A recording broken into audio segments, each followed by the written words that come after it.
Once upon a time, there were two friends. The first friend was the personification of the American spirit. His name was Uncle Sam. The second was the Dark Knight, known as Batman. Batman was the world's greatest detective, but he didn't know a whole lot about geography, so he asked Uncle Sam to help explain to him some of the important geographic concepts that people should know. So Batman, I hear you wanted to learn about some important geographic terms. Is there any particular area about which you wanted to learn?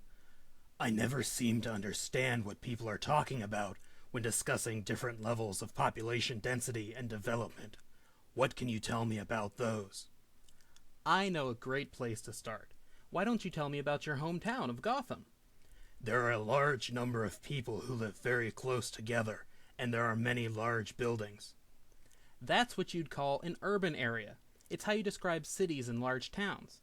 How about we head to an area with a different level of population density?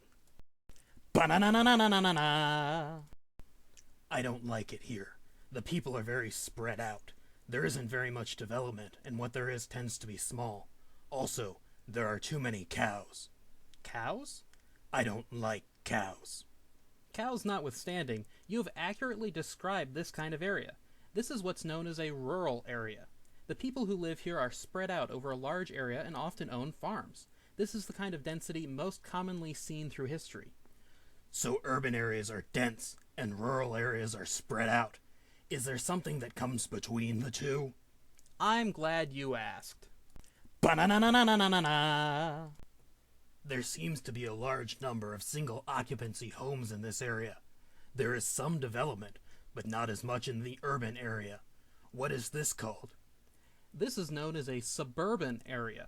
Many people live here, but not as many as in the urban areas. The people who live here also tend to work and shop in the urban areas. Why did people start moving from the rural areas into the urban areas?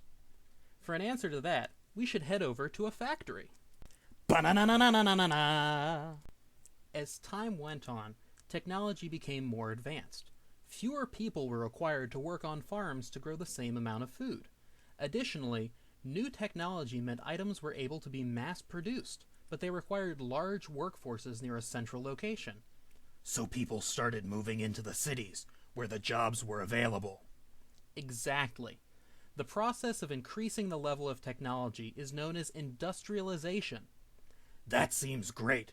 Are there any problems that industrialization can cause? They don't call you the world's greatest detective for nothing. Come on, we have one last stop on this trip. Ba-na-na-na-na-na-na-na.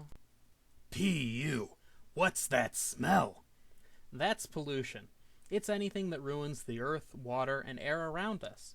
As more factories are built, they produce more pollution. Wow, Uncle Sam, you sure have taught me a lot today. I now know about the different levels of population density and development. I'll have to talk to my friend, Bruce Wayne, about reducing the pollution generated by Wayne Enterprises. Thanks a bunch. Anytime, Batman.